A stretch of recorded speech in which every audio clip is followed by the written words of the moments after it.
Here's the big challenge of life. You can have more than you've got because you can become more than you are. That's the challenge.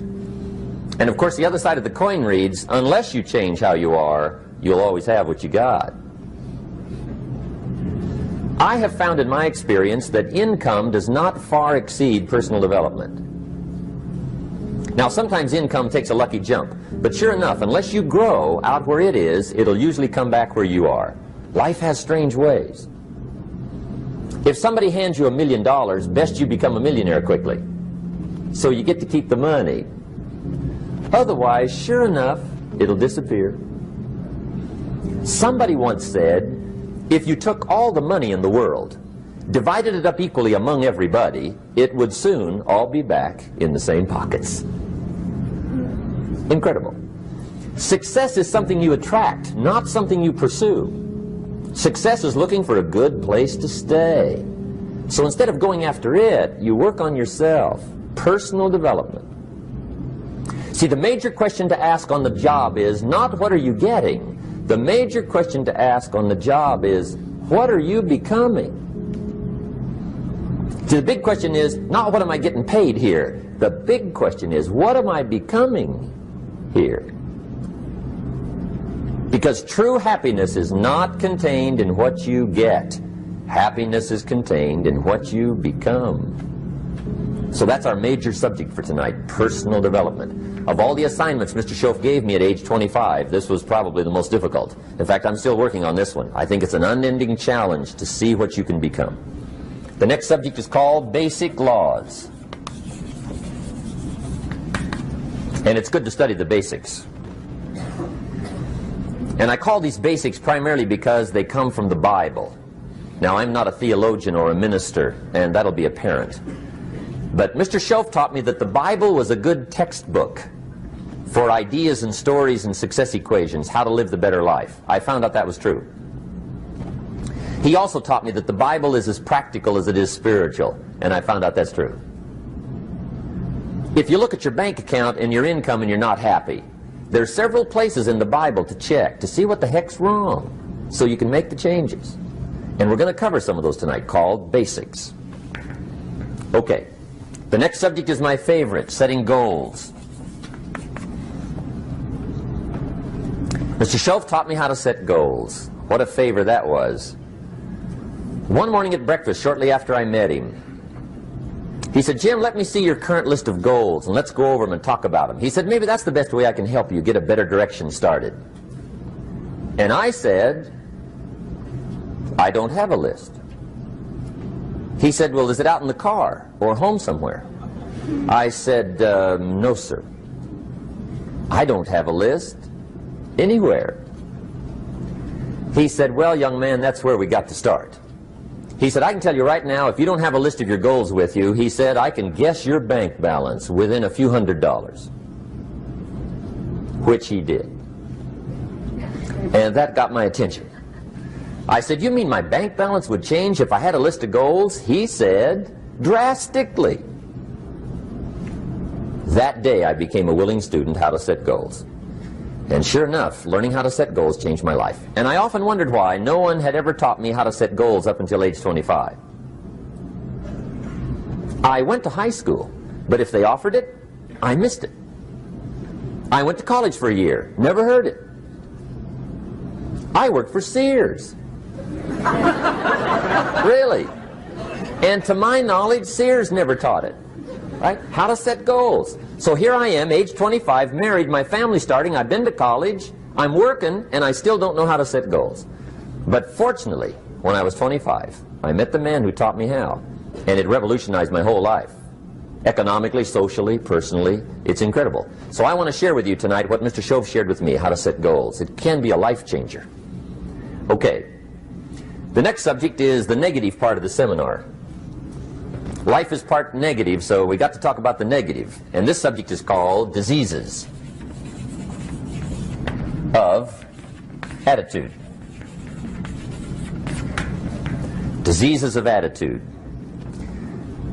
There's a lot of things that can wreck your chances to do well. We live in a rather dangerous world, so you got to be not only wise, you got to be careful. Now, attitude diseases are just as bad as physical diseases, right? High blood pressure, heart trouble. I mean, a lot of things lace your chances to do well. So you've got to be careful. And attitude diseases are deadly. I mean, they'll destroy all the good things you start. Okay?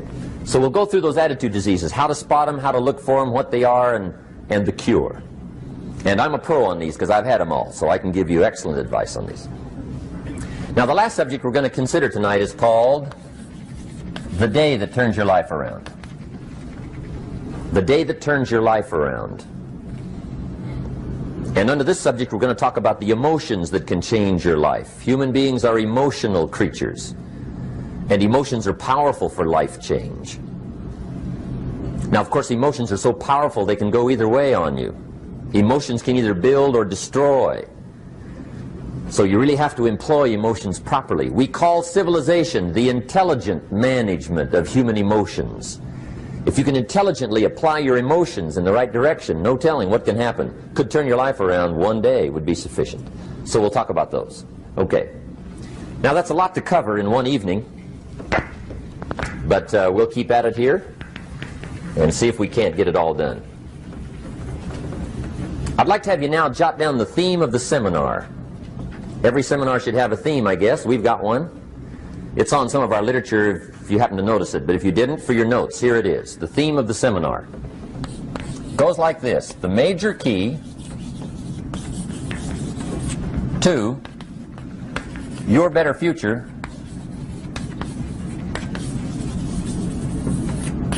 is you. That's the theme of our seminar tonight. The major key to your better future is you. And I'd like to have you underline two words just to give it some added punch. Underline the word major and the word you, so that it reads, the major key to your better future is you. Now, my first suggestion is transfer this to a card or something where you can put it up, where you can see it every day. Preferably put it up where you can see it at the beginning of the day, before you go off to put the day together. This is a good phrase just to glance at, to keep in mind as you're putting the day together. It's called the silent seminar. If you'll just let this talk to you during the day, I found it to be tremendously helpful. The major key to your better future is you.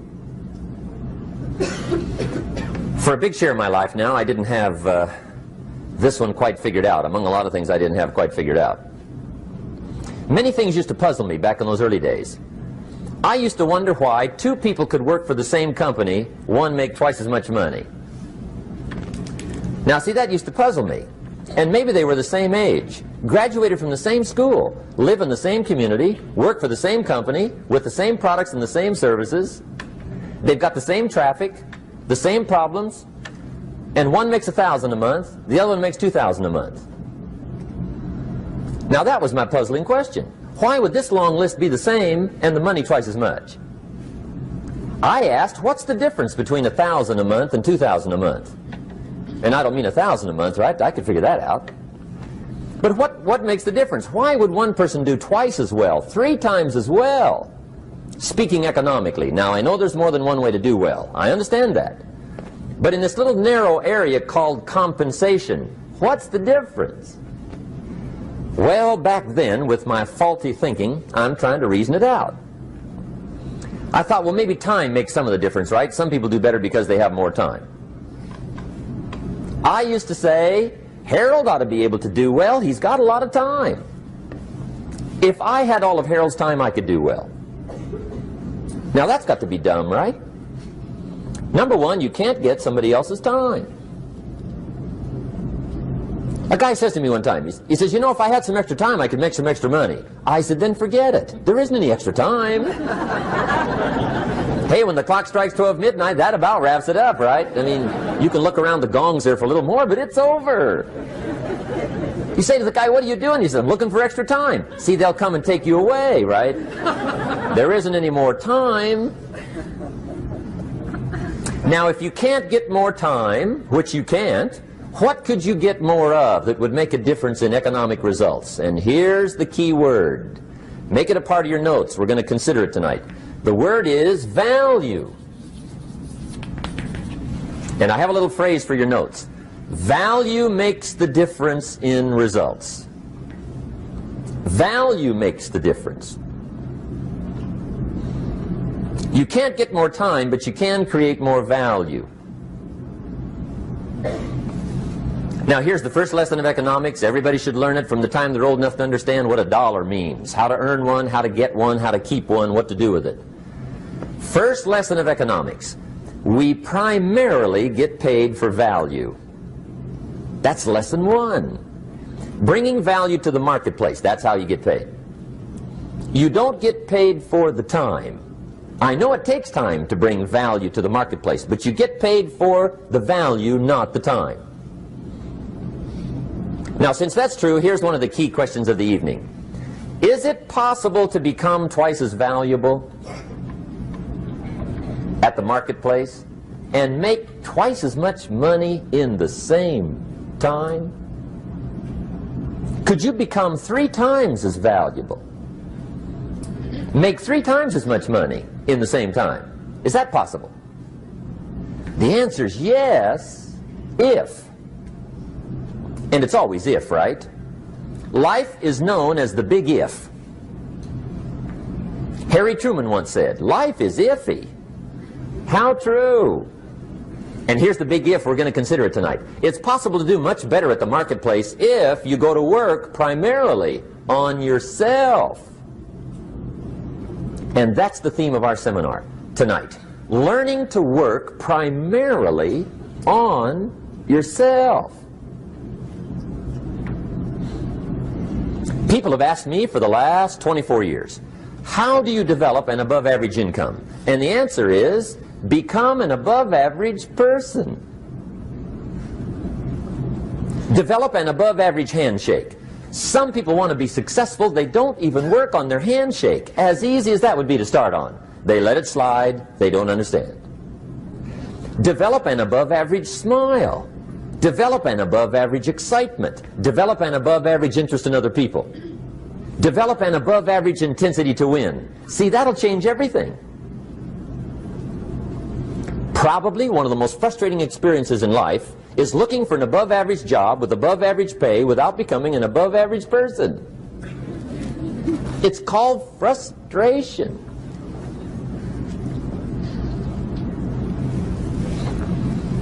And Mr. Schoaf gave me probably the greatest clue he gave me when I first met him. He said, Jim, if you want to be wealthy and happy the rest of your life, just learn this lesson well. He said, learn to work harder on yourself than you do on your job.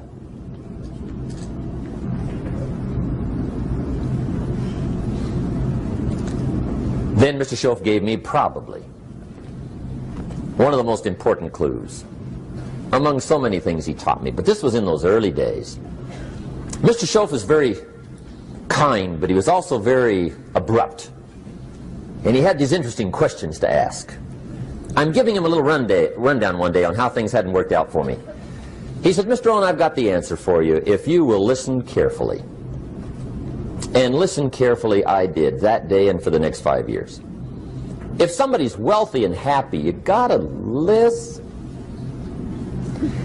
He said, Jim, I've only known you a short time. But he said, it's already my honest opinion that for things to change for you, you've got to change. That wasn't quite the answer I was looking for. But that's the answer he gave me, and I pass it along to you on this warm summer evening in Anaheim, California, 1981. For things to change for you, you've got to change. Otherwise, it isn't going to change. Before I met Mr. Schoaf, I used to say, I sure hope things will change. Right? That seemed to be my only hope. If it isn't going to change, I'm in serious trouble. And then I discovered it isn't going to change, so I'm in serious trouble.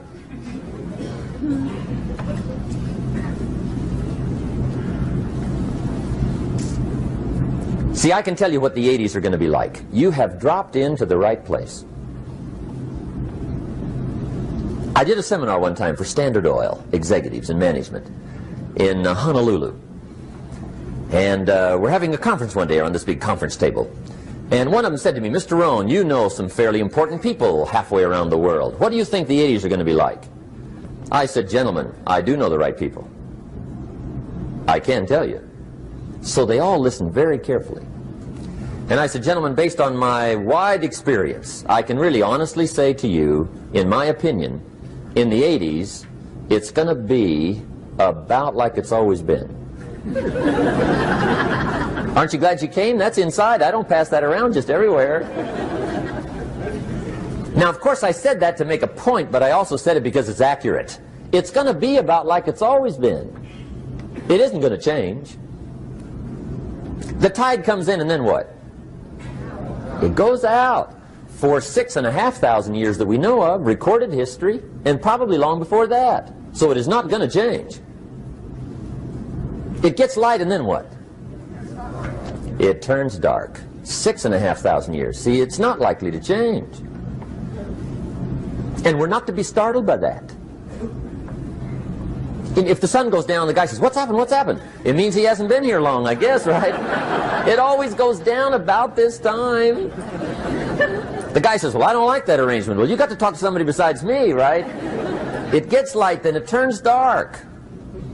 In rotation, the next season after fall is what? Winter. Pray tell, how often does winter follow fall? Every year regularly for the last 6,500 that we know of. See, it is not going to change. Now, some winters are long, and some are short, and some are hard, and some are easy, but they always come right after falls. It isn't going to change. Sometimes you can figure it out, sometimes there's no way to figure it out. Sometimes it goes well, sometimes it gets in a knot. Sometimes it sails along, sometimes it gets in reverse. See, that's not going to change. The last 6,000 years reads like this: opportunity mixed with difficulty. That's how it reads. It isn't going to change. The man says, well, if it isn't going to change, how will my life ever change? Answer, when you change. And whether I'm talking to high school kids or business executives, my message is always the same. And it goes like this: the only way it gets better for you is when you get better.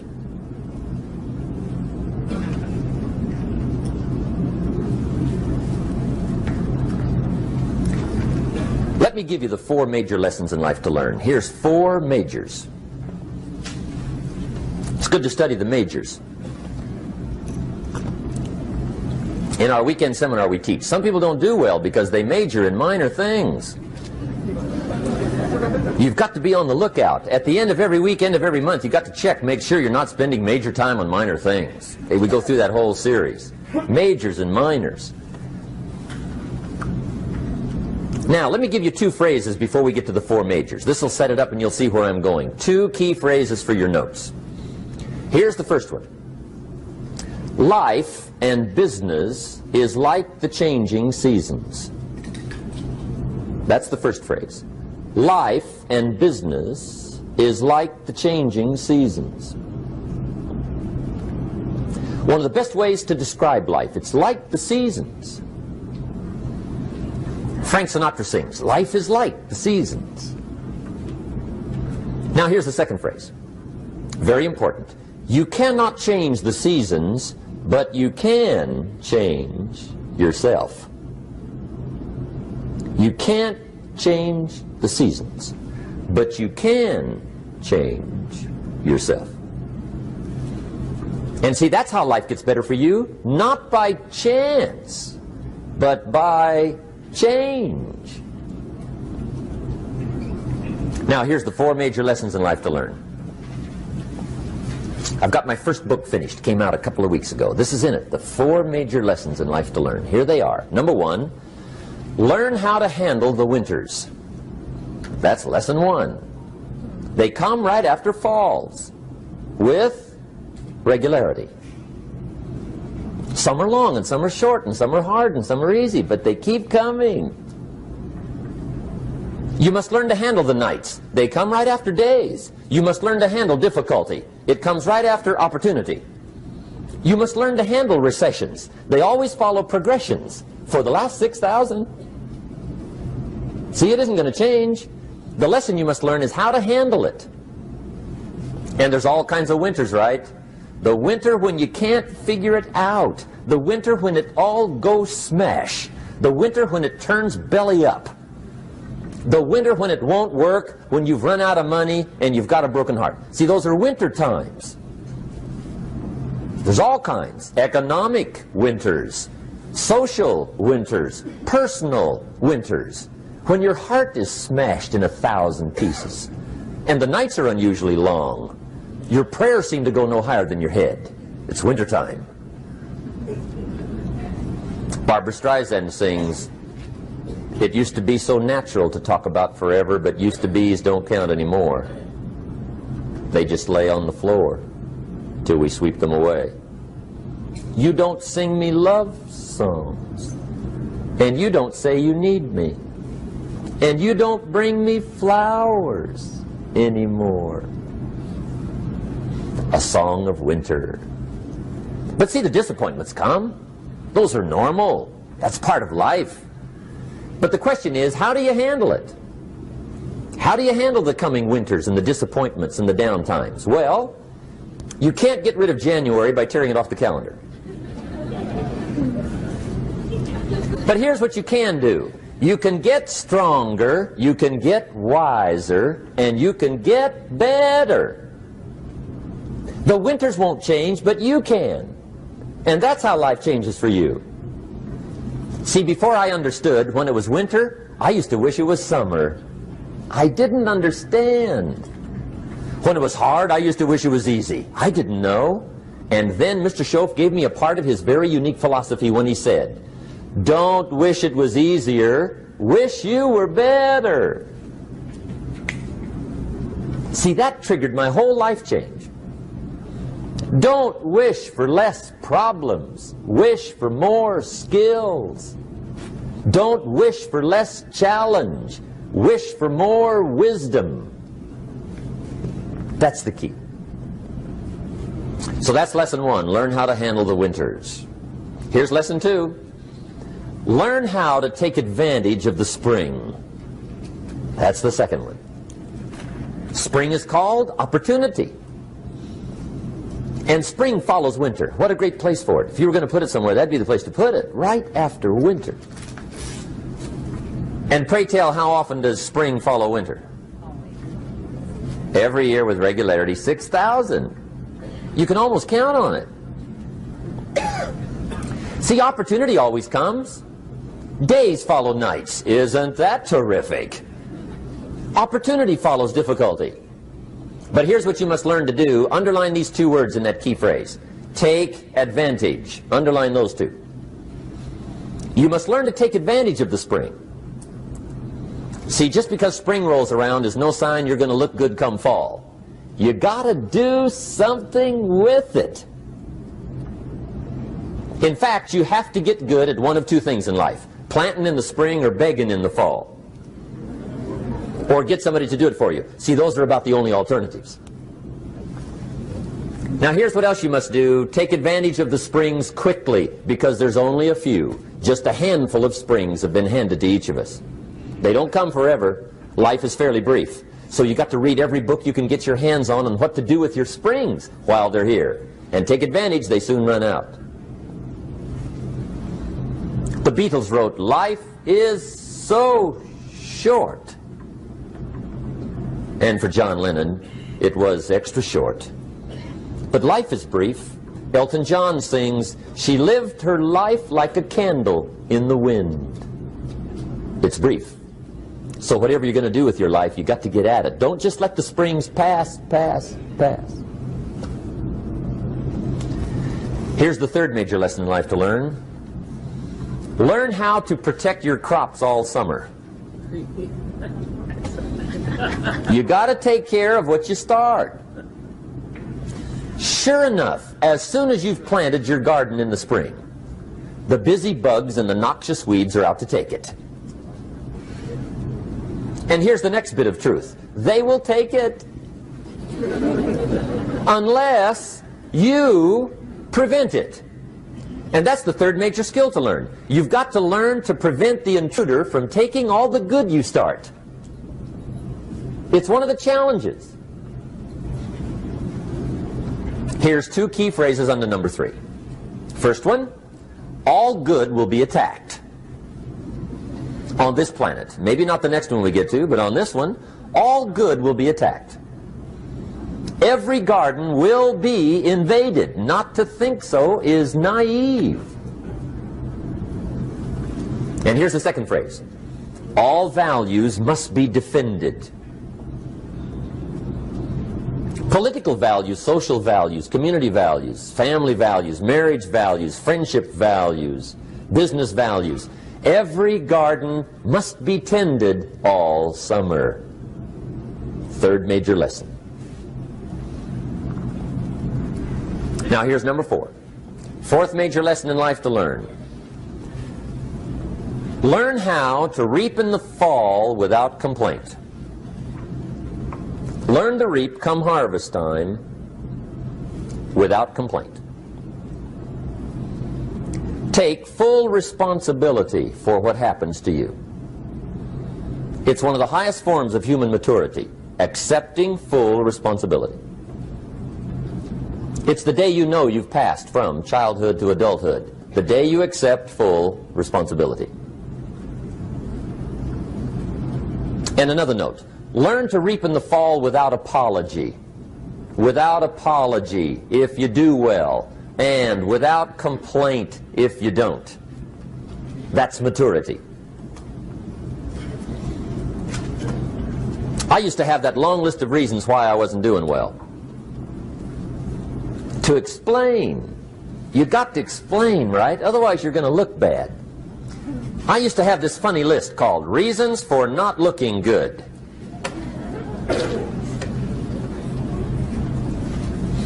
I used to blame the government.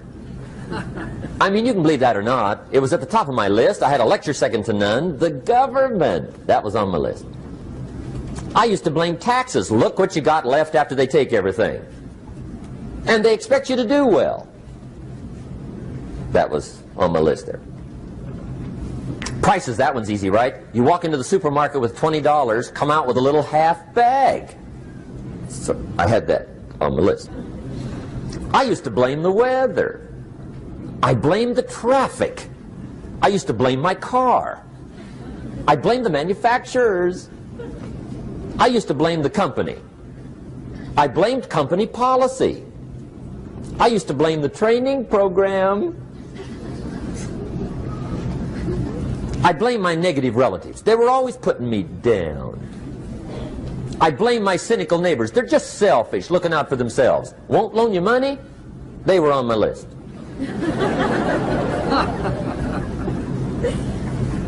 I used to blame the economy. I blamed the community. That's a pretty good list for not doing well, isn't it? I thought it was good. I'll never forget one day, Mr. Shelf was very kind, but he was also very blunt, and this was no exception. And I'm glad he was blunt. There's a lot of things I'd have missed if he hadn't have been blunt. One day, with sort of a curious look on his face, he said, "Jim, just out of curiosity, tell me, how come you haven't done well up until now?" Excellent question. I thought, well, so I won't look too bad, I'll go through my list. And this list I just gave you, I put that on him. And he was very patient. He let me go through the whole thing, the government, the weather. I went through this whole thing. When I finished, he looked my list over very carefully. He said, "Mr. Rowan, big problem with your list. You ain't on it." How brilliant.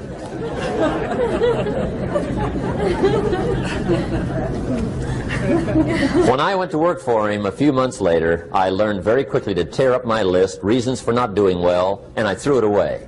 And I got me a fresh piece of paper. And I put one word on it. Me. There's a Black Heritage spiritual that says, "It's not my mother nor my father, nor my brother nor my sister, but it's me, oh Lord, standing in the need of prayer." See, I used to blame everything outside. And then let me give you a little philosophy that helped turn my life around. For your notes, here it is. It's not what happens that determines the quality or the quantity of your life. It's not what happens. And the reason is because what happens happens to about everybody.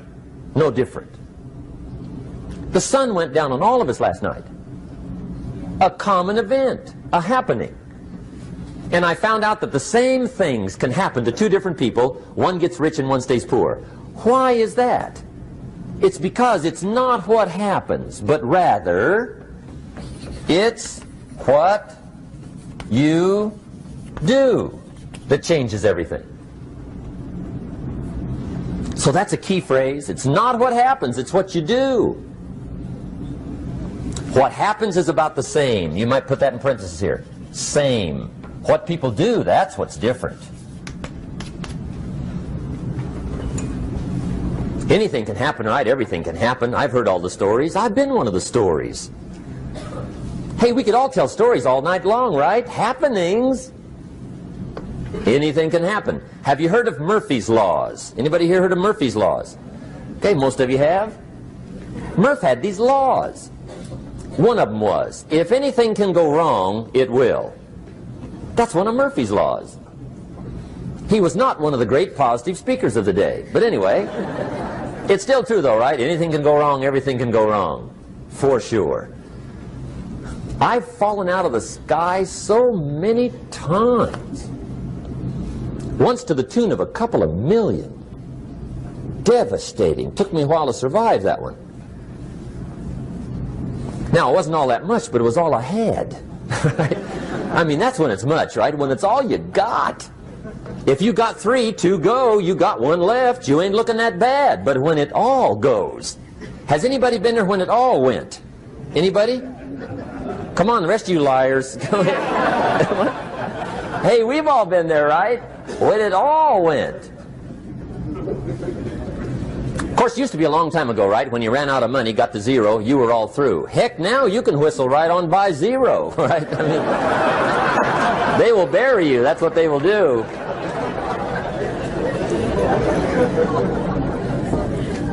But see, those are the happenings, right? Everything can happen. Anything can happen. But it's not the happenings. It's what you do about it. Somebody says, yeah, but you don't understand the disappointments I've had. Come on. Everybody's had their share. Disappointments are not special gifts reserved for the poor.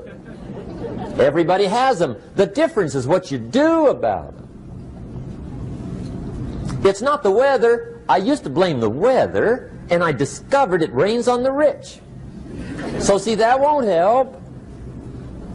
2 men wake up one morning, there's a rainstorm on. One of them looks out his window, sees the rainstorm, and he says, wow, what a storm. With weather like this, they can't expect you to go out and make sales. He stays home. Same morning, the other guy looks out his window, sees the same storm, says, wow, what a storm. But he says, you know what, with weather like this, what a great day to go out and make sales. Most everybody will probably be home. Especially the salesman.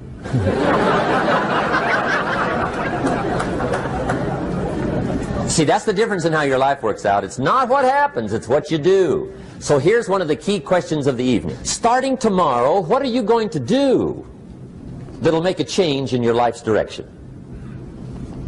Good question. What are you going to do starting tomorrow that'll make a difference?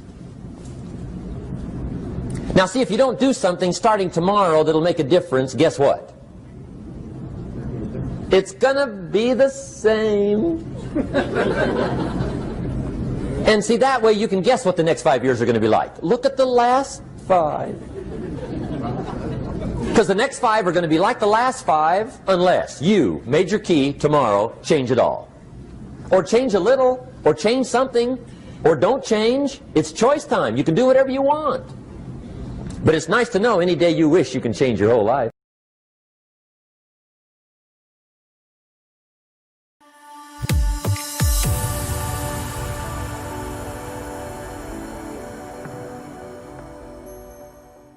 I think the definition of greatness is to inspire the people next to you.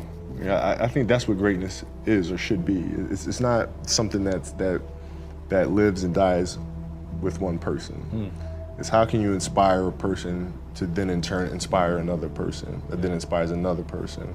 And that's how you create something that I think lasts forever. Yeah. And I think that's our challenge as people, is to figure out how our story can impact others and motivate them in a way to create their own greatness. There's a quote from one of my English teachers at Lower Merion named Mr. Fisk. He had a great quote that said, "Rest at the end, not in the middle." And that's something I always live by.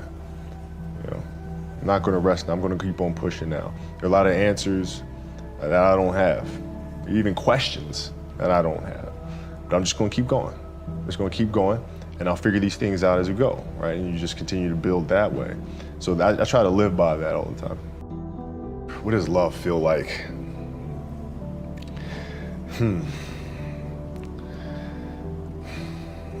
Happiness is such a, I think I would describe love as happiness. I think I'd describe it as a beautiful journey. You know, it has its ups and downs, right? Whether it's in marriage or whether it's in the career, you know, things are never perfect. Yeah. But through love, you continue to persevere and you move through them. You move through them. And then through that storm, beautiful sun emerges. Yeah. Right? And inevitably another storm comes. And guess what? You ride that one out too. Yeah. So I think love is a certain determination and persistence to go through the good times and the bad times with the someone or something that you truly love. My parents were great. You know, growing up, you know, they instilled in me the importance of imagination and of curiosity. And understanding that, okay, if you want to accomplish something, I'm not just going to sit here and say, yes, you can do whatever you want. Yes, you can, but you have to also put in the work to get there, right? So they taught me that at a really early age, man. And when you grow up as a kid thinking that the world is your oyster, all things are possible if you put in the work to do it, you know, you grow up having that fundamental belief. My mom was there on a daily basis. My father was really influential at a really critical time where I had a summer where I played basketball when I was like 10 or 11 years old, in a very prominent summer league in Philadelphia called the Sunny Hill League, where my father played, my uncle played, and they were like all-time greats and such stuff. And Wilt Chamberlain played in the league, you know, Earl of Pro Monroe played in the league. And here I come playing, and I don't score 1 point the entire summer. Really? Not one. How old were you? 11, 10, 11. And you're playing against other 10, 11-year-olds? Or you didn't score once? Not one. Were you in the game? I was in the game. How'd you not score? Because I was terrible. Really? Yeah. At 10, 11 years old, you were that terrible. Awful. I mean, and I had these big knee pads on because I was growing really fast. I had my socks all the way up here, and I had like the high top skinny, like skinny as hell. And I scored not a free throw, nothing, not a lucky shot, not a breakaway layup, 0 points. And I remember crying about it and being upset about it. And my father just gave me a hug and said, "Listen, whether you score 0 or score 60, I'm going to love you no matter what." Wow. Now that is the most important thing that you can say to a child. Because from there I was like, okay, that gives me all the confidence in the world to fail. But to hell with that, I'm scoring 60. Let's go. Right. And from there I just went to work. And I stayed with it, and I kept practicing. You know, when you're in this culture in our society, you can do some phenomenal things individually, but they'll never reach their full potential unless you do them collectively. And you have to figure out how to do that. The challenge for me was always compassion and empathy. I think about 2009, things started changing for me. I started really making a conscious effort to better understand. And that doesn't mean, you have compassion and empathy so you go softer on them. It's more like you put yourself to the side and you put yourself in their shoes and understand what they're feeling. And then you have to make certain decisions of, okay, what buttons do I need to push for this player to get them to the next level? So it's not sit around and it's all happy-go-lucky type of thing. Your leader, your job is to get the best out of them, even if they may not like it at that time. One of the things that I had to learn is how to get the best out of my teammates. Yeah. And most people think it's a simple thing, pass them the ball. But that's not how you make guys better. You have to really affect their behavior. How do you do that? So, I would tell guys, we got back-to-backs. You know, I don't care if we're in Miami, I don't care if we're in a great city of Chicago. You can't go out, we gotta get rest. Right? Back-to-back games. Back-to-back games, Yeah. right? Monday, Tuesday. You play Monday, you play again Tuesday. Guys aren't gonna listen, right? You know. Right. So a few times, say, all right, we'll all go out. We'll go out together. Really? I'll drink with you, right? But the next morning, I'm banging on your door at 5 in the morning. Let's go. They're not getting Where are we that. going? I hung out with you. Now you come hang out with me. Wow. This is what we do. All right, let's go. And we're at the gym. We're working out. Right. We hit the bus. We go to practice. We play that night. And they're dead. And they're dead. And they're like, oh, lesson learned. Really? Lesson So learned. take them out once. Listen, if you're gonna do that. But don't let that compromise what we're here to do. Right. This is why we're here. This is why you're here in the first place. What does losing feel like to you?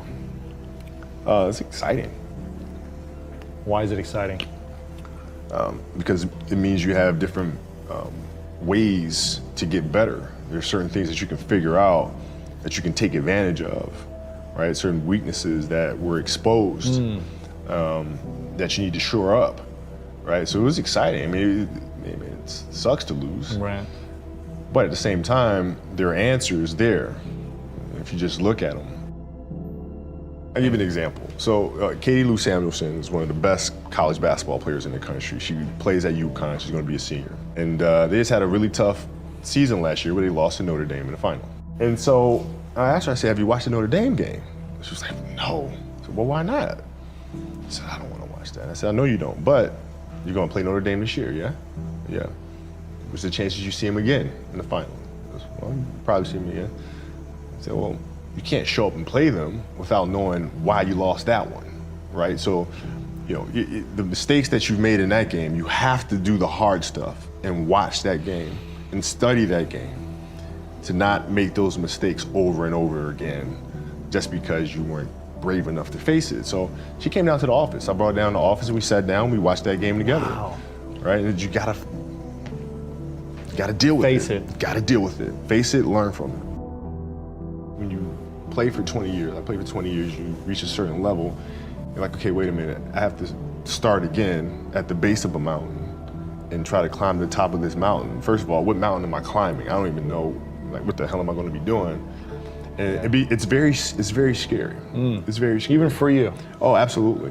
Wow. Absolutely. And the thing that helped me actually was hurting my Achilles, because that forced me to sit there and say, okay, the day could be today that your career is over. Now what do? You have these ideas about doing something with your life after basketball, but what if today is the day that's it? Now what do you do? So I had all this time sitting there with my Achilles injury and contemplating and thinking, and I said, I better get to work. Wow. And that was that.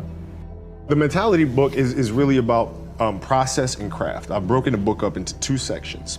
And process is really about the process of preparing, you know, through injury, recovery, studying of the game. And then the craft is the actual performance and the tactics. And so a lot of things that I learned through the game were through photos.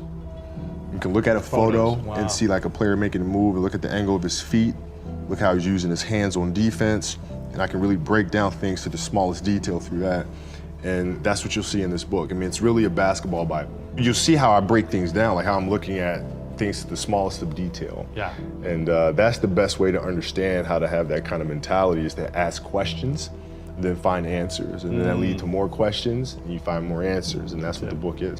So how can we teach our children what it means to work hard? Well, you do it through training, right? So when I get up in the morning, my daughter goes with me.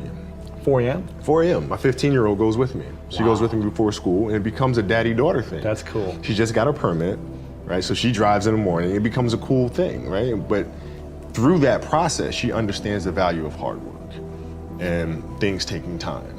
And the same thing with my 12-year-old, right? She practices every day, right? And so it's through those behaviors